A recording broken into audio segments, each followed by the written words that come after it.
C'est l'heure de votre émission, le débrief sur Medi 1 TV Afrique. Très heureux de vous retrouver pour décortiquer ensemble l'actualité liée au continent. Le 6 mars dernier, plus de 7 millions d'électeurs ivoiriens étaient appelés aux urnes pour renouveler leurs 255 députés. Un scrutin très important puisque pour la première fois depuis 10 ans, toutes les grandes formations politiques étaient au rendez-vous.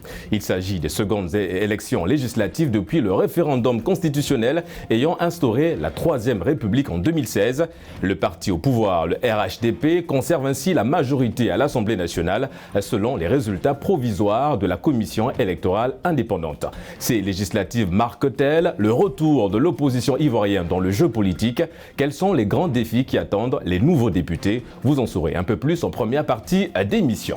Ce 21 mars 2021, les Congolais sont eux aussi appelés aux urnes pour élire leur futur président. 7 dossiers de candidature ont été retenus par la Cour constitutionnelle, dont celui du président sortant Denis Sassou Nguesso qui brigue un 4e mandat. Cette élection présidentielle sera-t-elle transparente? Quels sont les défis qui attendent le futur président? On en parle évidemment sur le plateau du débrief avec mes invités du jour, Mathias Unke, analyste politique. Merci d'avoir répondu à notre invitation. C'est mon plaisir. En face de vous, un habitué également du plateau du débrief, Mamadou Sy Albert, analyste politique. Toujours un plaisir de vous recevoir sur le plateau du débrief. Merci beaucoup pour l'invitation. Nous allons tout de suite, messieurs, nous rendre en Côte d'Ivoire et parler de l'élection législative qui s'est tenue au mois de mars. Alors évidemment, le pouvoir en place voulait des élections libres dans un climat de paix. Objectif atteint, mon cher Unke? Je pense que les élections étaient au moins paisibles. Quand on se rappelle l'histoire politique récente, l'histoire des élections récentes en Côte d'Ivoire. L'élection était paisible. Disons que même si l'opposition avait manifesté quelques réticences à un moment donné, le fait qu'elles étaient pratiquement dans leur totalité, qu'elles aient accepté de participer aux élections, montrait quand même qu'il y avait des gages, je vais mettre en griffe, n'est-ce pas, de transparence, il y avait des gages, je vais mettre en griffe encore, de crédibilité de ces élections.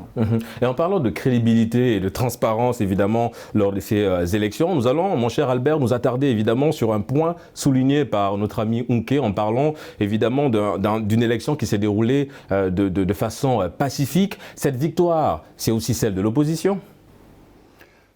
Oui, je crois qu'on est retourné à une stabilité. Il y a une stabilité politique. Le climat électoral est pacifique et apaisé. Même après les élections, on redoutait des contestations, il n'y en a pas eu tellement.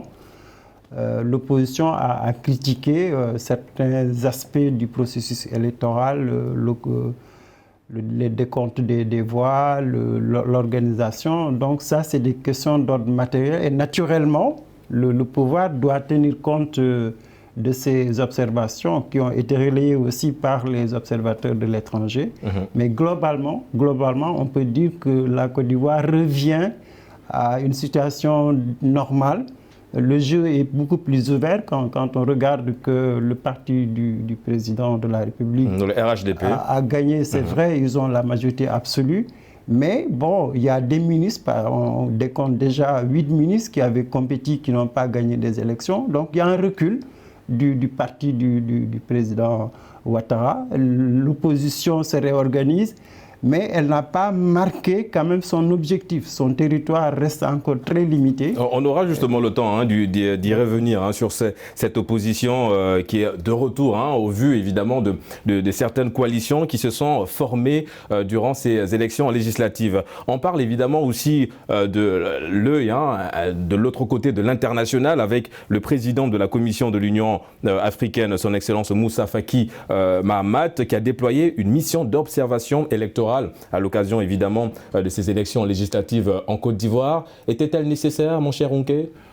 Bon, disons que moi je suis un habitué des missions d'observation. Si vous faites attention, elles sont rarement déployées pour les élections autres que les élections présidentielles. Normalement, on déploie les missions d'observation pour les élections présidentielles. Et on ne déploie des missions d'observation pour des élections législatives ou locales que lorsque nous sommes dans un environnement où on pense que il y a des tensions qui pourraient déboucher sur des problèmes, où on pense qu'il vaut mieux avoir des acteurs extérieurs qui ajoutent leur voix. Et parce qu'on a vu ce que ça donnait lors des présidentielles, évidemment, il y a eu des manifestations, des morts. Tout le monde s'attendait à ce que la situation ne soit pas revenue complètement à la normale. Et donc c'est ça qui a justifié qu'on déploie, par exemple, des observateurs. Mais sinon, en général, les missions d'observation sont déployées pour les élections présidentielles. On parle évidemment de ces partis politiques. Vous l'avez souligné tout à l'heure quand vous étiez évidemment en train de parler de cette opposition un petit peu disloquée, on va le dire ainsi, qui n'a pas eu cet impact, l'impact qu'on attendait évidemment de ce retour possible. En tout cas, vous allez nous le dire sur ce plateau du débrief, du retour de l'opposition ivoirienne. Alors cette opposition, elle a toujours brillé par sa politique de la chaise vide. Pourquoi aujourd'hui, mon cher Albert, cette opposition a décidé d'y aller, d'aller aux législatives? Bon, je crois que n'oublions pas quand même que la Côte d'Ivoire est encore dans une situation post-crise. Il y a 10 ans, c'était atroce, c'était terrible. L'opposition n'existait plus. Elle a mis 10 ans pour digérer cette crise, pour essayer de comprendre cette crise. Et je crois que Ouattara, qui a été reconduit, également a été sensible à la pression internationale, que Gbagbo est un cas politique. Il est jugé, il est à la limite libre, il ne peut pas revenir chez lui. Donc cette pression internationale a fait que le président Ouattara et sa majorité ont accepté d'assouplir la pression politique qu'ils exerçaient sur Gbagbo et ses partisans. Mais il y a également les risques d'une instabilité de la Côte d'Ivoire qui a joué pleinement pour cette participation de l'opposition. Comme vous l'avez dit tout à l'heure, la chaise vide, elle n'est pas payante sur le plan politique. Et je crois que l'opposition a compris ça. Oui, parce qu'ils ont appelé au boycott lors de la présidentielle récente. Et évidemment, on a vu ce que ça donnait derrière. Voilà, et je crois que même le président Gbagbo, il a compris qu'il doit jouer l'apaisement. Sinon, la Côte d'Ivoire est dans une impasse totale. Et en ayant eu donc un procès équitable et une possibilité de rentrer chez lui, il est dans ce processus, mon cher Albert, lors de sa dernière sortie médiatique. Il est dans cette optique. Pour essayer de reconstruire la Côte d'Ivoire. Ils n'ont pas de solution, si vous voulez. Autant le pouvoir n'a rien à gagner en bannissant Gbagbo et ses partisans, en l'excluant du jeu politique, autant l'opposition n'a rien à gagner en boycottant toutes les élections. Donc je pense qu'il y a une prise de conscience des enjeux de l'unité de la Côte d'Ivoire, et également les élections, c'est le seul baromètre qu'on a sur le plan démocratique pour jauger les uns et les autres par le peuple. Je crois que c'est ça qui explique ce retour. Maintenant, c'est vrai que les problèmes restent entiers. L'opposition n'est pas véritablement unie autour d'un projet de société. Il n'y a pas un programme aujourd'hui qui unit toutes les forces de l'opposition. Le changement que les Ivoiriens évoquent depuis quelques années, on ne le voit pas venir. Donc il y a un statu quo. Et je pense que c'est ce statu quo-là que les acteurs politiques doivent réfléchir pour faire bouger la Côte d'Ivoire. La Côte d'Ivoire ne peut pas rester dans le statu quo. Réfléchir pour faire bouger la Côte d'Ivoire. Évidemment, l'EDS, donc de Laurent Gbagbo, le PDCI d'Henri Konan Bédié et le FPI de Pascal Affi N'Guessan étaient présents lors de cette élection législative. Peut-on affirmer, sans risque de nous tromper, que l'opposition ivoirienne est de retour?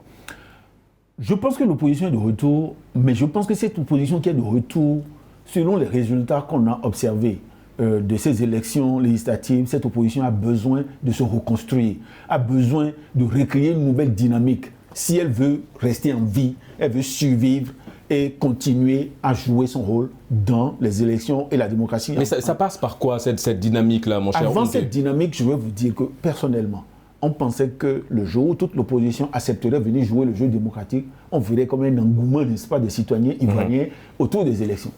Et ça s'est vu déjà quand le président Ouattara avait annoncé qu'il ne voulait plus aller aux élections et que l'opposition était prête pour participer aux élections présidentielles.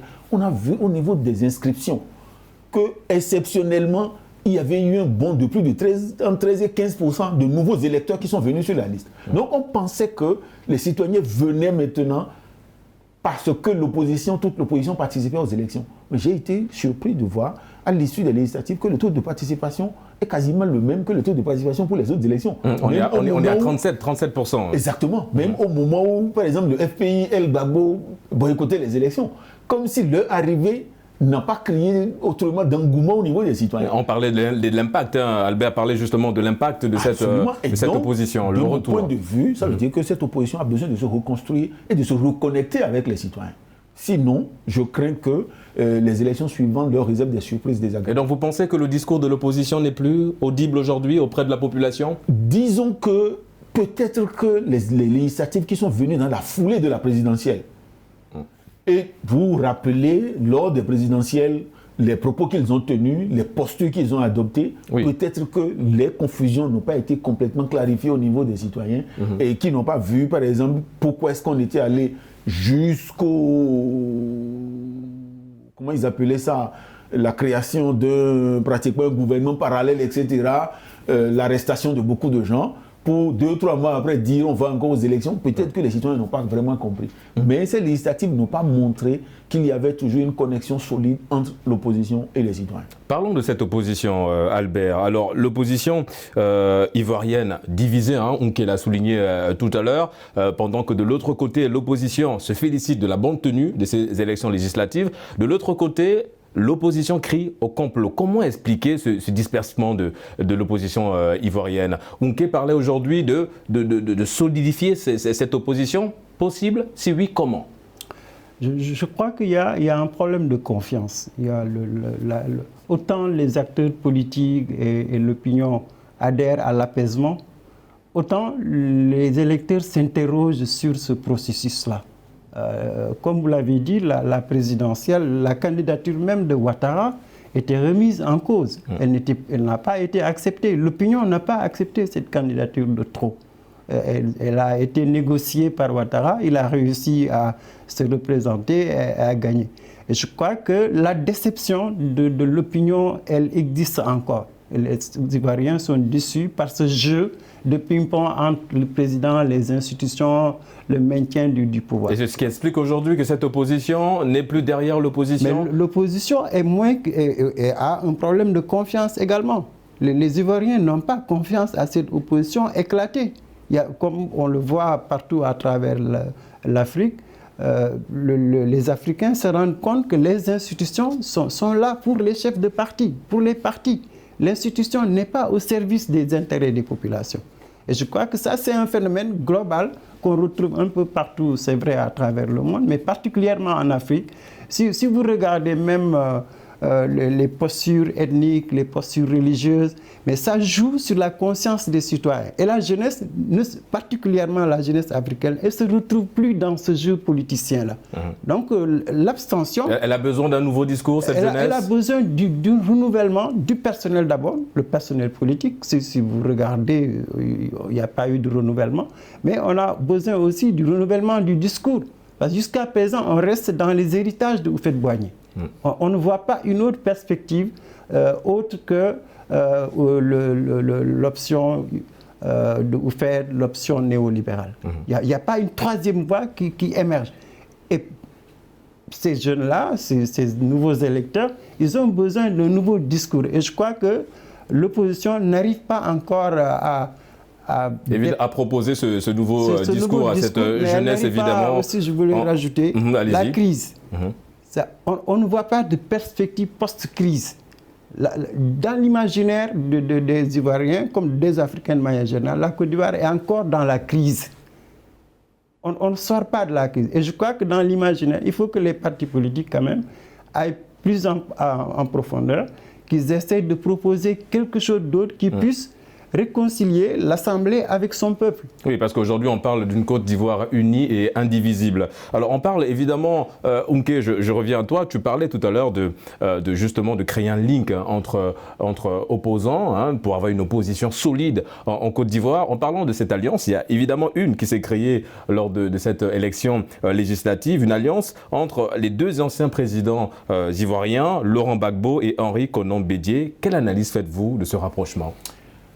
Disons que pour le moment, moi je verrais ce rapprochement comme quelque chose de conjoncturel et de circonstanciel. Temporaire? Oui, c'est ce que je dirais pour le moment. Parce que, comme vous le savez, ils ont comme tous un adversaire commun aujourd'hui, qui au fond n'est même pas le RHDP, qui est le président Ouattara.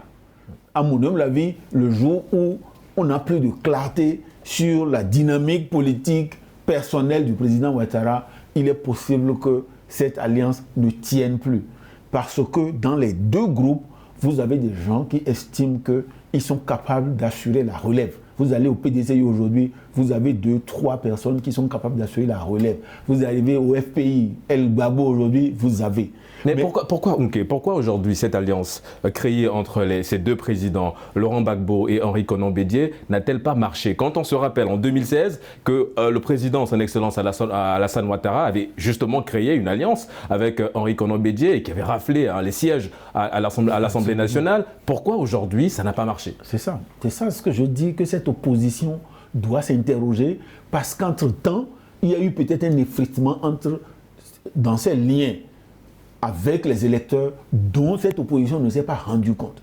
Parce qu'effectivement, vous avez raison de dire que l'alliance de deux entre ces trois acteurs gagne toujours le troisième. Il faut vous rappeler, en 2000, c'était l'alliance entre le PDCI et Gbagbo qui avait gagné les élections. Ensuite, pas en 2010. En 2010, c'était Bédié et Ouattara qui ont gagné. Et maintenant, on pensait qu'en mettant Gbagbo et Bédié ensemble, ils allaient gagner. Et vous voyez très bien que, au moins au niveau des élections législatives, ça ne s'est pas joué comme on s'y attendait. Et donc, je pense que cette opposition a perdu une partie de ses liens avec les électeurs. Et que le travail à faire aujourd'hui, c'est de recommencer ce travail à travers les discours, comme vous avez dit tout à l'heure. Il faut avoir un discours maintenant qui ramène les électeurs, mais il faut des actes. Parce qu'à partir de maintenant, ils intègrent les institutions de l'État. Et donc, ce n'est plus rester en dehors et critiquer, appeler à manifester, à boycotter, etc. Maintenant, il faut une posture institutionnelle et contribuer à l'animation, n'est-ce pas, de la vie institutionnelle de la Côte d'Ivoire. Oui, et comme on dit, c'est joindre l'acte à la parole. Exactement. Et c'est ça qui va faire que d'ici aux élections prochaines, on peut avoir, n'est-ce pas, une évolution de la situation des acteurs de l'opposition en Côte d'Ivoire. On a parlé d'un autre discours, mon cher Albert, vous l'avez dit, c'est aujourd'hui, on va dire, le leitmotiv même de l'opposition, si évidemment cette opposition veut aujourd'hui renouer le contact, on va dire, avec l'opposition. Au vu de tout ça, est-ce que vous pensez réellement que cette opposition a eu le temps de se préparer à ces législatives-là? Non, je ne crois pas. Je ne crois pas. Parce que c'est l'incertitude jusqu'au dernier revirement. Après le boycott de la présidentielle, on s'attendait à un boycott des législatives. La pression peut-être internationale a fait que le président Ouattara a lâché du lest en essayant de renégocier le cas Gbagbo.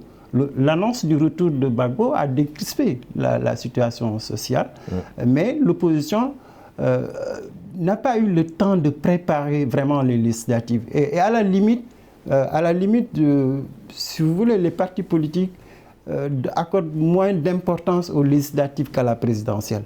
Il y a des querelles d'ambition qui ont affaibli l'opposition ivoirienne.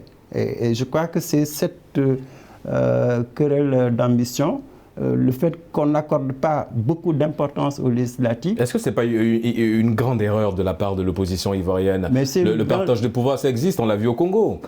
Et en plus, si vous voulez, elle n'est pas présente. D'ailleurs, pour donner une idée, c'est que la principale commune de la capitale, c'était ça la crispation de toutes les tensions. Yopougon, qui ramenait tout le monde. Entre les lignes, que l'opposition n'est pas présente au niveau des populations, au niveau des territoires. Donc il y a un problème de présence, de représentativité de l'opposition. C'est vrai qu'elle a marqué un grand point en retournant dans le jeu politique. Elle a eu quelques sièges assez importants, mais ça reste.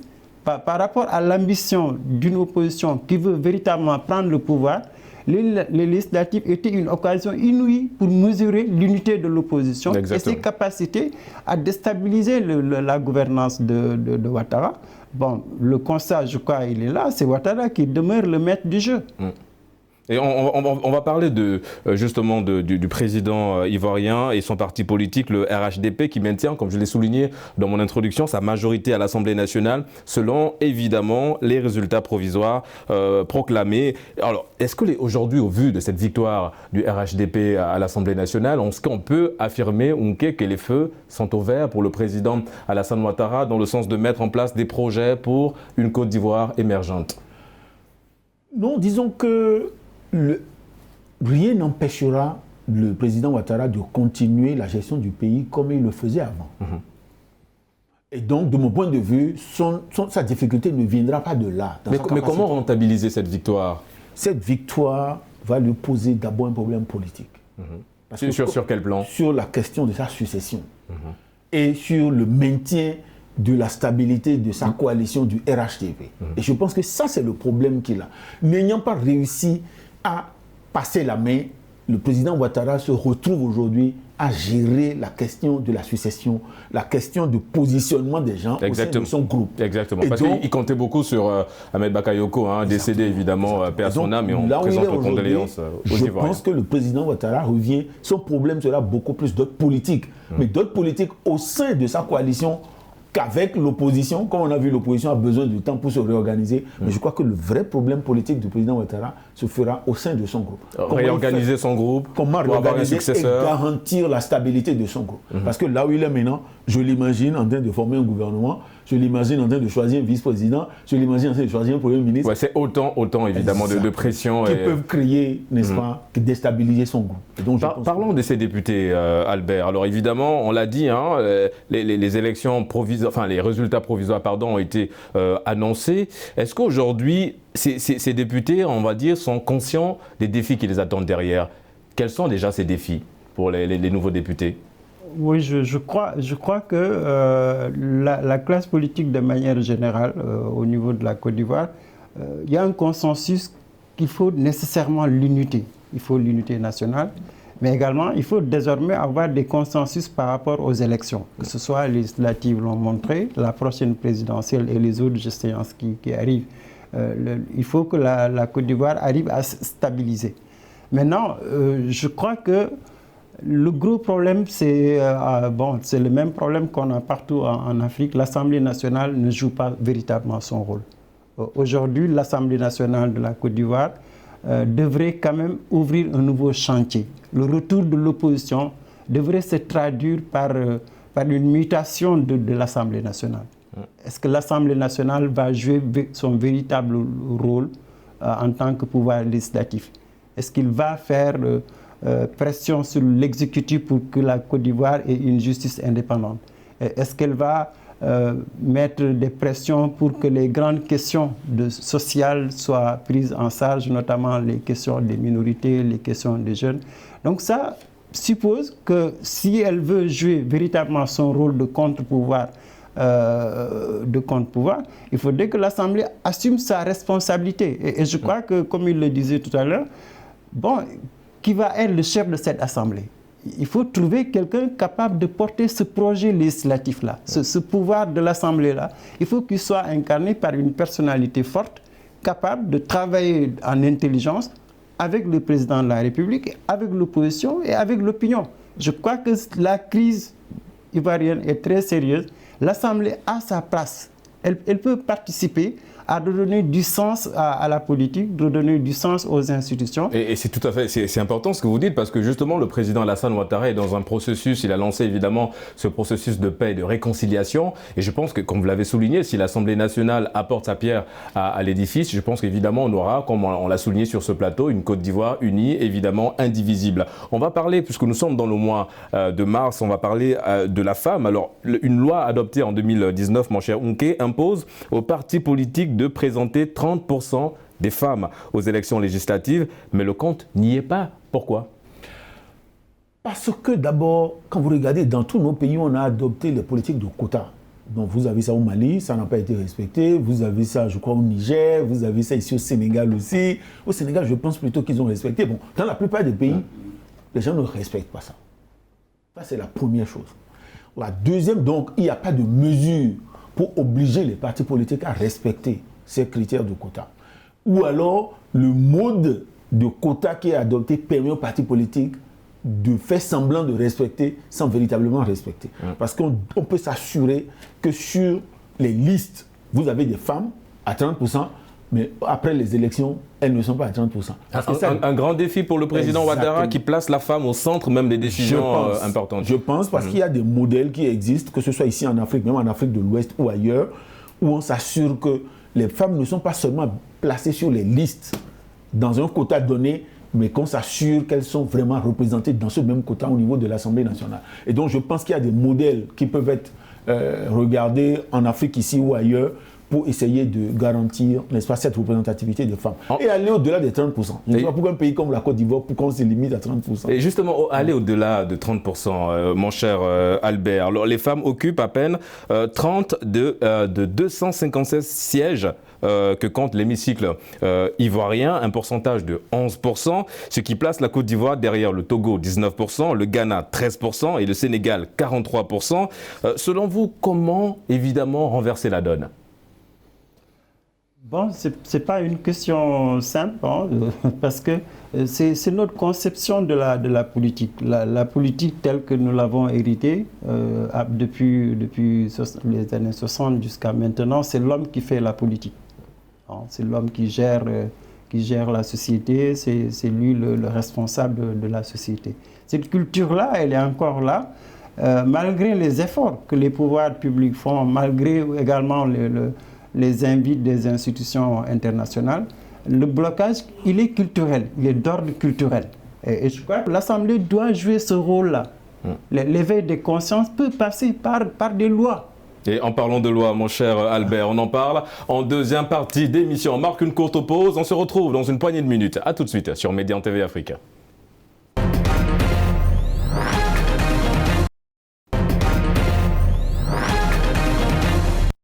De retour sur le plateau du débrief pour la deuxième et dernière partie d'émission. Messieurs, nous quittons la Côte d'Ivoire, cap en Afrique centrale, précisément au Congo-Brazzaville, où se déroule l'élection présidentielle ce 21 mars 2021. Élection présidentielle au Congo-Brazzaville. Albert, à quoi faut-il s'attendre à ces élections ? On va dire peut-être sans surprise que le président sortant va être reconduit. Bon, c'est un sentiment largement partagé et c'est du déjà vu dans ce pays. Maintenant, c'est vrai que c'est une élection, ce n'est pas donné à l'avance. Les Congolais vont aller voter. Est-ce qu'ils vont participer massivement? Je crois que le taux va être un indicateur très important. Oui, parce que pour beaucoup de nos confrères congolais, l'engouement n'est pas présent en ce moment au Congo-Brazzaville. On a l'impression qu'il n'y a pas une élection. Ah oui, dès que les gens mettent dans la tête que le résultat est déjà connu, ça fait baisser le taux de participation. Et en plus, maintenant, il y a des prisonniers politiques. On va en parler évidemment tout au long de cette émission. Il faut le dire que bon, le président qui est au pouvoir depuis 36 ans, ça lasse l'opinion publique. C'est antinomique à l'idée d'une démocratie dynamique avec une opinion publique dynamique. Que quand vous avez quelqu'un qui est au pouvoir depuis 36 ans, c'est une génération. Donc ça veut dire que les nouvelles générations sont à la limite, à l'écart de ce processus électoral-là. Mais les anciens, ils ne vont accorder aucune importance à cette élection. Je crois que ça, c'est un problème quand même particulier que les Congolais devraient regarder de près. Qu'une élection, c'est un signe de vitalité d'un pays. Quand vous organisez une présidentielle et que ça lasse l'opinion, il faut vous interroger sur votre démocratie. Ok, vous partagez l'avis de Albert. Une élection sans suspense? Oui, je pense que normalement, on ne s'attend pas à ce qu'une élection en démocratie soit sans suspense. Vous savez, il y a des gens qui définissent les élections comme un mécanisme aléatoire de sélection de ceux qui vont diriger. Aléatoire en ce sens qu'il y a toujours une sorte d'incertitude sur l'issue. Mais il y a des contextes où il arrive, où vous pouvez voir les élections et savoir qui va gagner, quoi. Mais dans le cas du Congo-Brazzaville, ça dépasse des situations comme ça. En fait, vous êtes dans un système où vous avez un groupe de personnes à la tête, ayant à leur tête le président Sassou Nguesso, qui maîtrise juste toutes les institutions de l'État et qui sont capables de décider de qui gagne ou qui ne gagne pas les élections. Et pour beaucoup de Congolais, hein, en tout cas c'est l'impression de manière générale qu'on a eu à recueillir, c'est qu'en fait les Congolais ont l'impression de vivre un éternel recommencement. Albert l'a souligné, 36 ans au pouvoir, il brigue un 4e mandat. Parlons justement de ce 4e mandat. Ok, je reste avec vous. Alors, pendant qu'en Afrique de l'Ouest, on a évidemment eu ce sempiternel problème du 3e mandat, qui a fait écho un peu partout, en Côte d'Ivoire, en Guinée, Conakry, chez notre ami président Alpha Condé. Mais en Afrique centrale, on a l'impression que la problématique du 4e mandat ne pose pas problème. Absolument. Bon, disons que pour des citoyens, ça pose problème, mais beaucoup n'en font pas un véritable problème. Parce que vous avez raison de dire qu'en Afrique de l'Ouest, quand on a vécu l'année dernière, la Côte d'Ivoire et la Guinée, on était vraiment choqués. Et on continue d'être choqués, et on continue de se dire qu'il ne faut plus que leur exemple serve d'inspiration à d'autres. Oui, donc aucun parlait de jurisprudence pour d'autres pays de l'Afrique de l'Ouest. Donc on ne voudrait pas en Afrique de l'Ouest que ça se répète, ce qu'on a vu en Côte d'Ivoire et en Guinée se répète. Et donc pour nous, c'était vraiment comme un scandale ce qu'on a vu. Mais comme vous le dites, vous prenez pratiquement la plupart des pays de l'Afrique centrale. Je veux dire que faire 3, 4, 5 mandats, c'est plutôt la norme. Si vous commencez par le Cameroun, vous prenez le Tchad, vous prenez, comment vous l'appelez, la Congo-Brazzaville, vous prenez le Gabon, vous prenez... Bon, dans tous ces pays, donc les présidents sont là depuis au moins une quinzaine, vingtaine d'années. Et vous n'avez pas le sentiment, avec cette nouvelle constitution et la lecture qu'en font les juristes qui soutiennent le chef de l'État, jusqu'en 2030-2031, le président Sassou Nguesso veut, s'il est en vie, il peut encore rester président. On va parler de cette loi, on va évidemment de ce référendum. On va parler, mon cher Unke, de ce référendum. On parle pour l'instant d'un vote par anticipation, mon cher Albert. Les forces de l'ordre ont voté par anticipation le 17 mars dernier. Une première dans le pays. Cette démarche rassure-t-elle au moment où, dans le pays, le doute s'installe en parlant d'absence de transparence?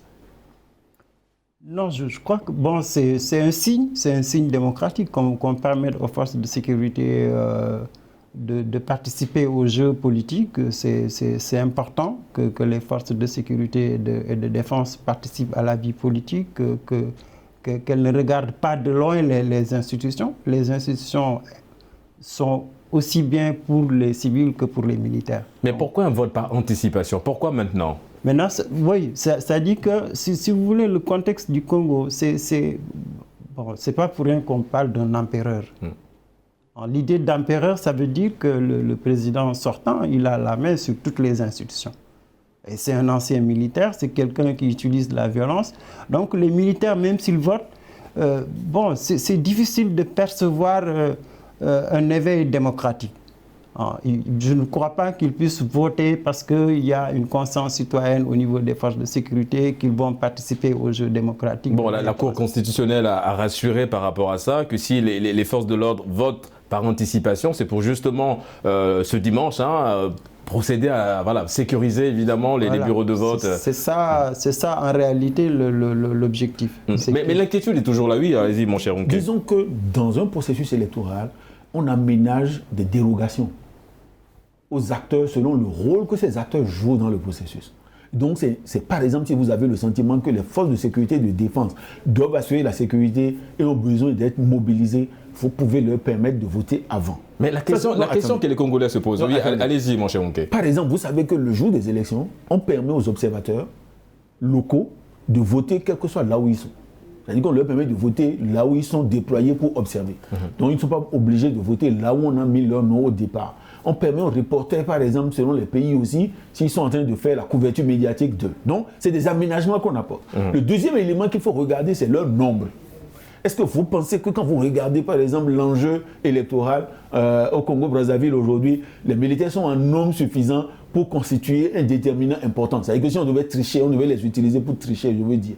Est-ce que ça constitue un nombre important? Si le nombre n'est pas extrêmement important par rapport au poids du corps électoral, je crois qu'il ne faut pas. Mais parce que beaucoup se demandent où iront ces urnes et qui va les garder. C'est ça que je veux dire, c'est la dernière chose. Lorsque vous permettez des votes par dérogation comme ça, par exemple par anticipation, vous garantissez la sécurité, n'est-ce pas, de ces votes et le fait qu'il faut les intégrer dans les décomptes après sans permettre, n'est-ce pas, des failles pour autoriser, pour permettre, n'est-ce pas, la tricherie, etc.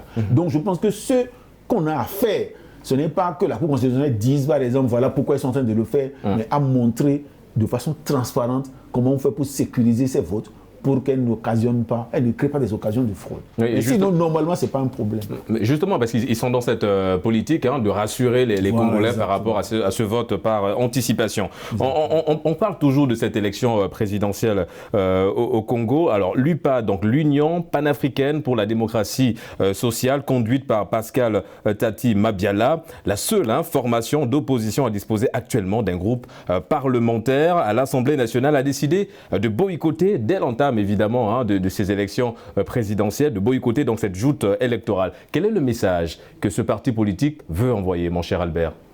Moi, je crois que, en tout cas, on peut dire que cette formation politique qui est expérimentée, qui est d'ailleurs l'opposition reconnue, son chef est reconnu par le pouvoir. Donc c'est un parti qui sait très bien qu'il y a un hold-up électoral qui se dessine à l'horizon. Oui, parce qu'ils ont évoqué, en termes de boycott, ils ont évoqué évidemment le manque d'organisation de cette élection présidentielle. L'organisation n'est pas transparente, l'opposition n'a pas une maîtrise du processus électoral, le déroulement idem. Donc le résultat est préfabriqué. Et si vous regardez même que le président, il est, comme vous le dites, dans un 4e mandat, qu'il est là pour rester encore longtemps d'ici 10 ans. Donc cette opposition-là, elle doute de cette capacité du pouvoir à organiser une élection libre et transparente. Mais en plus, maintenant, cette opposition aussi, elle est sensible à l'emprisonnement. Il y a beaucoup d'acteurs politiques qui sont en prison.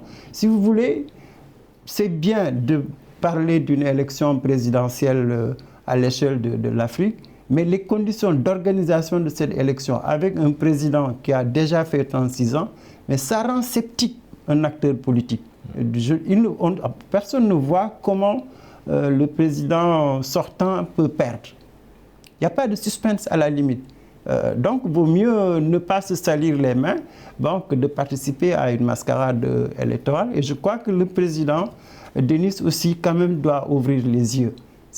On le voit partout, ces 5 dernières années. Toutes les présidentielles se sont terminées par des vagues de manifestations ou de coups d'État. La pandémie, elle agit sur tous les pays africains. Et je crois qu'il faut qu'il soit attentif que c'est peut-être qu'il va passer, mais même s'il gagne, les 2-3 prochaines années risquent d'être difficiles pour le Congo. En parlant de cette élection présidentielle, 7 dossiers de candidature retenus, dont évidemment celui du président sortant, Denis Sassou Nguesso. Un seul candidat a été, on va dire, rejeté par la Cour constitutionnelle. Que faut-il voir aujourd'hui, mon cher Unke, avec ce chiffre, 7 candidats? Est-ce qu'on peut parler de démocratie, comme nous l'a souligné notre ami Albert? Disons que ça dépend du processus qui conduit à la sélection de ces candidats. Si le processus est ouvert, si tous ceux qui le souhaitent, les conditions à remplir sont objectives, sans que personne ne puisse les manipuler, on peut aller aux élections avec un nombre de candidats restreint. Je n'ai aucun problème avec ça. Mais si le processus n'est pas ouvert, si le processus peut être contrôlé et manipulé par le camp au pouvoir, c'est là où ça pose un problème démocratique. Par exemple, comme vous l'avez vu dans les élections qu'on a organisées ces dernières années, là je reviens en Afrique de l'Ouest, où par exemple au dernier moment on introduit le parrainage par exemple, et puis c'est une seule personne qui peut contrôler le parrainage. C'est le cas au Bénin. Le cas au Bénin en ce moment, où le mode de parrainage est tel qu'il n'y a que le camp présidentiel qui détient les parrains. Donc quand vous êtes dans ce genre, n'est-ce pas, de dynamique, en ce moment ça pose un problème démocratique. Mais moi je n'ai pas de problème qu'on organise des élections, qu'on n'ait que 3 candidats ou 4 candidats. Si le processus est ouvert, objectif, et n'est pas manipulé par un camp. D'accord. Revenons sur un point, mon cher Albert. Vous avez parlé évidemment de ces citoyens politiques enfermés. On pense à Michel Bokoko, évidemment, qui a été enfermé, toujours évidemment entre les barreaux. Il y a des activistes aussi congolais enfermés. Est-ce qu'aujourd'hui, le Congo-Brazzaville a besoin, mon cher Albert, de renouer avec la démocratie, en l'occurrence la liberté d'expression? Moi, je crois que les Africains, ils doivent se dire que le développement va avec la démocratie. On ne peut pas dire qu'on travaille sur la démocratie ou on travaille sur le développement. C'est les deux piliers d'un pays. Et je crois que les acteurs de la société civile ou les activistes ou les prisonniers, si on n'accepte pas d'instaurer une véritable démocratie, c'est-à-dire accorder aux citoyens la possibilité d'exprimer son point de vue le plus librement possible, ça réduirait la violence. À chaque fois que les États versent dans la violence, c'est quand il y a, si vous voulez, une mainmise sur les libertés publiques, sur les libertés d'expression. Et ça retarde l'Afrique. Et je crois que les Congolais, quand même, doivent ouvrir un nouveau chapitre pour essayer de libérer ces prisonniers politiques, ces prisonniers qui n'ont eu que le tort d'exprimer leur avis. Donc il faut libérer ces acteurs-là, mais également, bon, je crois qu'il y a les questions maintenant centrales, c'est la dette, la pauvreté, la corruption, mais ça va de pair avec la démocratie. Le Congo ne peut pas avoir un autre choix. La démocratie va avec une transparence, mais également avec une bonne gouvernance. Comme je le disais, si le président croit que c'est seulement sa victoire qui l'intéresse et que les problèmes du pays ne l'intéressent pas, mais il risque d'être rattrapé comme tous les présidents qui ont été réélus. Et vous pensez qu'il n'a pas encore été rattrapé? Il a 36 ans au pouvoir, on le rappelle, mon cher Albert. Il n'a pas encore été rattrapé par les situations du pays? Non, je crois qu'il y a de l'espoir, comme on dit. La jeunesse congolaise, elle est là, elle se bat. Les opérateurs économiques se battent. Bon, les Africains également savent que le Congo est un grand pays. Très riche. Très riche, oui. Mais qui est également un pays qui a connu des traditions politiques assez importantes. Donc il n'y a pas de raison que le Congo sombre. Et je crois que ça, c'est une responsabilité politique. Le président sortant, il a cette responsabilité. Est-ce qu'il a pris conscience? Bon, c'est vrai qu'on peut douter. Mais au regard de ce qui se passe un peu partout à l'échelle de l'Afrique, je crois qu'un président qui ne regarde pas venir les 5 ou 10 prochaines années va c'est l'impression qu'on a aussi, mon cher Unke, Albert le disait tout à l'heure, on a l'impression que le président sortant, Denis Sassou Nguesso, on va dire un petit peu à faire un focus sur son élection et non sur les vrais problèmes de la société. On parle d'un pays riche, mais un peuple pauvre. Comment expliquer ça alors que, comme on l'a souligné, le président Denis Sassou Nguesso, il est là, 36 ans au pouvoir?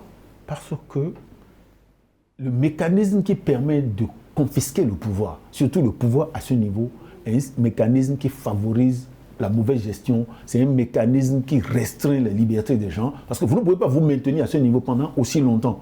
Si vous ne confisquez pas non seulement l'appareil sur les élections, vous confisquez les institutions de l'État que vous pouvez utiliser pour réprimer tous ceux qui vont avoir des opinions différentes des vôtres. Vous allez réprimer l'opposition, réprimer la société civile, si vous n'êtes pas capable de faire tout ça. Mais lorsque dans une société, vous réprimez tous ceux qui ont des voix divergentes des vôtres, vous créez l'occasion pour la mauvaise gouvernance. Pas lui directement. Vous créez un espace où il y a des gens qui ont une marge de manœuvre plus large pour faire ce qu'ils veulent, sous le couvert, n'est-ce pas, du fait que vous contrôlez toutes les manettes de l'État. Et c'est ce qui empêche aujourd'hui le Congolais d'avoir un morceau de pain dans son assiette? Mais pour avoir le morceau de pain, ça veut dire qu'on conçoit d'abord des politiques en direction du citoyen en tenant compte de ce point de vue, c'est-à-dire qu'on valorise le fait de l'écouter, mais lorsque vous êtes dans un environnement où le pouvoir est confisqué, moi je dis la capture de la démocratie, quand vous l'avez capturée, vous n'êtes plus obligé d'écouter le peuple. Vous êtes capable de faire gérer l'État sans écouter le peuple. Donc on peut confectionner des politiques sans écouter le peuple, on peut les mettre en œuvre sans écouter le peuple, les ressources mises à disposition pour mettre en œuvre les politiques, on peut les détourner.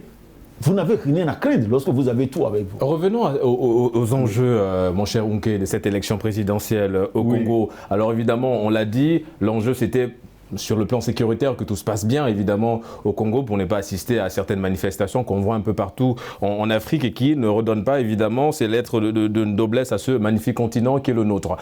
On parle de cette élection présidentielle, mais quels sont les réels enjeux, notamment sur le plan sociétal et économique? Et sur le plan économique, le président Denis Sassou Nguesso, avant évidemment de se lancer dans sa campagne présidentielle, avait dit, en tout cas sur la chaîne nationale congolaise, qu'il comptait mettre en place une politique pour ne plus que le Congo soit totalement et uniquement dépendant des recettes tirées du pétrole. Vous pensez qu'il a les moyens aujourd'hui ou c'est simplement un discours politique? Moi, je pense que c'est seulement un discours politique parce que le Congo n'a plus les moyens aujourd'hui, n'est-ce pas? Où il faudra du temps pour le Congo parce que pour diversifier votre économie, vous avez besoin de ressources. Et je crois qu'au départ, il fallait déjà utiliser les ressources qu'on a engrangées à partir du pétrole et tout ça. Et c'est ça qu'il fallait utiliser pour diversifier. Regardez très bien ce qui se passe dans les pays arabes. Vous avez le sentiment que les pays arabes anticipent, ils voient déjà venir la fin de l'importance du pétrole comme un moyen, n'est-ce pas, de génération de l'essentiel des ressources d'un pays. Et ils commencent déjà à diversifier leur pays. Où est-ce que vous pensez que les Africains vont faire du shopping maintenant? S'ils ne vont plus aux États-Unis, en France, etc. Ils vont à Dubaï. C'est là où la plupart des cadres de l'élite africaine aujourd'hui, ils sont en train de diversifier. C'est maintenant où le pétrole congolais ne rapporte presque plus rien, c'est maintenant qu'il va diversifier pour aller faire quoi? Mais quels sont Albert, quels sont les grands défis qui attendent le futur président de la République? Je crois qu'on l'a évoqué tantôt, c'est le défi démocratique. Il faut asseoir la démocratie. Une culture démocratique, c'est le fondement du développement. Bon, maintenant, sur les questions de développement, je crois que l'échec du modèle néolibéral, il est patent à l'échelle de l'Afrique. On croit qu'il faut développer des infrastructures. On croit qu'il faut essayer de s'ouvrir à... Mais ça ne peut être possible que si vous avez une base économique. C'est l'agriculture africaine, c'est ça la base du développement naturel. C'est la base naturelle du développement de l'Afrique. Ouais, parce que le sol et le sous-sol du Congo est très riche, très riche, mon cher Albert. Mais malheureusement, la corruption gangrène cette société. Malheureusement, la pauvreté atteint un seuil extraordinaire. Il y a autant de défis pour le futur président du Congo. Je crois qu'il faut avoir une politique beaucoup plus dynamique. Mathias le disait tout à l'heure. La diversification, c'est une option naturelle de l'économie. L'économie ne peut pas être l'arachide seulement, le pétrole seulement. Non, le développement, c'est quelque chose qui est intégral. Les besoins de l'humain, c'est l'éducation, c'est la formation, c'est la santé, c'est le logement. Donc c'est une question globale.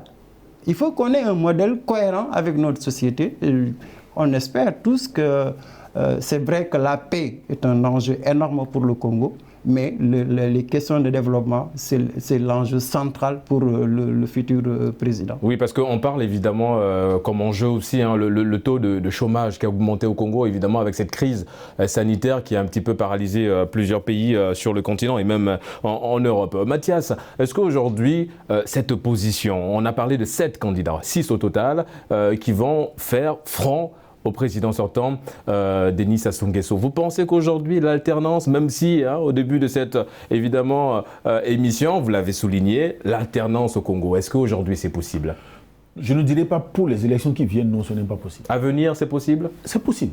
Parce que, comme vous le savez, personne ne sait ce qui va arriver. Mais avec quelle opposition, mon cher Unke? Non, pas nécessairement cette opposition. Parfois, vous voyez des gens sortir, je ne sais pas. Je voulais donner des exemples. Si vous prenez le Bénin, par exemple. Le monsieur qui est sorti, le président Talon, qui est aujourd'hui président de la République, n'était ni dans l'opposition, il était plutôt avec le pouvoir. Ouais. C'était comme un Katumbi en RDC. Et donc, c'est comme si Katumbi, si on l'avait laissé venir peut-être participer aux élections, mais je veux mettre en griffe, c'est pas possible. Mais on peut trouver quelqu'un qui va émerger comme ça et qui va prendre le pouvoir et gérer une sorte de transition qui permette, n'est-ce pas, de remettre le pays sur le chemin de la démocratie et du développement. Vous prenez ce qui s'est passé en Gambie il n'y a pas longtemps. Le président Barrow était venu un peu comme un outsider complet. Ah, et derrière, il a été combattu par ce même peuple qui demande aujourd'hui son départ. Je pense que pour ces élections qui viennent, moi je n'attends pas de surprise. Je pense que le président Sassou Nguesso a déjà tout garanti, mais je ne peux pas dire que le Congo va rester comme ça à l'infini. Ne serait-ce qu'à partir de la question de la jeunesse. Je ne sais pas si nos pays sont en train de le voir. Si vous prenez l'âge médian en Afrique, c'est aux alentours de 18 ans. C'est-à-dire que si vous prenez les populations de nos pays, la moitié ont moins de 18 ans. Et ça, pour moi, si on joue avec, d'ici à 10 ans, 15 ans, la plupart de nos pays peuvent devenir des bombes, si on ne fait pas attention. Et donc, je pense que ne serait-ce que pour des raisons comme ça, moi, j'ai espoir que les jeunes ne vont pas se laisser faire si on ne veut pas s'occuper d'eux correctement. Donc justement, Albert, vous allez dans le même sens que notre ami Unke, une jeunesse africaine sacrée, mais sacrifiée dans certains pays africains? Oui, c'est triste le constat, mais il est réel. Et je crois que pour nous tous, c'est important qu'on prenne conscience de l'enjeu de la jeunesse, parce que c'est vraiment la question centrale de l'Afrique. Et la pandémie renseigne quand même suffisamment sur les capacités d'adaptation de la jeunesse. Elle vit un événement international inédit, mais elle a une capacité de protestation qui va plus loin que la crise. Et je crois que la citoyenneté, jusque-là, était portée par des intellectuels, par des anciens militants de gauche, mais la conscience citoyenne qui est en train de se mettre en place, elle va au-delà de la société civile traditionnelle. C'est une conscience citoyenne qui réclame la rééducation de l'élite politique. Et pour moi, soit l'élite comprend qu'elle doit modifier complètement sa manière de gouverner, ou elle ne comprend pas, elle va subir la pression de cette jeunesse-là. Cette jeunesse-là, elle n'a plus de choix. On l'a vu au Sénégal, on l'a vu en Guinée, on l'a vu partout. L'idée d'émancipation de cette jeunesse-là, elle peut être démocratique si on accepte de jouer le jeu, mais elle peut être très violente. Et je crois que de ce point de vue-là, bon, c'est un espoir que l'élite, il y a quand même une partie de l'élite qui est consciente que l'Afrique ne peut pas rester là où elle est. Et évidemment, quand on parle de cette jeunesse, aujourd'hui, beaucoup s'accordent à dire que la jeunesse représente le 5e pouvoir, évidemment, sur le continent. Cette jeunesse aussi, on va dire, je l'ai dit tout à l'heure, hein, sacrifiée, mais tuée aussi dans certaines régions du Congo-Brazzaville. La question sécuritaire, évidemment, ça reste aussi un enjeu majeur de cette élection présidentielle. Okay. Absolument. Je crois que la question sécuritaire, ne serait-ce que par rapport aux défis internes au pays, parce que lorsque le leader de l'opposition, celui qui est reconnu comme le leader de l'opposition, refuse de participer aux élections, ça ne veut pas dire qu'il refuse de rester dans le jeu démocratique. Quand vous ne participez pas aux élections, vous considérez par exemple la rue et les protestations comme une alternative de participation. Donc on peut finir les élections et lui, il va prendre maintenant la main pour dire les élections n'étaient pas transparentes, moi je veux me battre maintenant, etc. Et donc je pense que ça fait partie des défis. Comment faire pour éviter, n'est-ce pas, que des situations de ce genre débouchent sur des questions d'insécurité, etc. Il y a la zone dans laquelle le Congo-Brazzaville se retrouve aujourd'hui. Vous savez très bien que cette zone est une zone plus ou moins instable. Voilà. Et donc moi je pense que ça c'est un deuxième niveau de défi. Et le troisième niveau de défi, c'est la jeunesse dont on parle, dont on ne peut pas anticiper les réactions. Les réactions ne sont déclenchées que par des événements inattendus. Vous avez vu le problème qu'il y a eu au Nigeria il n'y a pas longtemps, où on a juste eu de la brutalité policière qui est devenue un peu comme normale dans nos pays. Vous voyez ce que ça a créé. Évidemment, une jeunesse qui a une voix qui porte aujourd'hui sur le continent. Exactement. Nous sommes arrivés au terme de cette émission. Merci à Mathias Unke, analyste politique, d'avoir participé au débrief sur Média TV Afrique. Nous remercions également Mamadou Si Albert, analyste politique. Merci d'avoir répondu à l'invitation de Média TV Afrique. Et c'est la fin de cette émission. On se donne évidemment rendez-vous dimanche prochain. D'ici là, gardez le sourire en compagnie de nos programmes.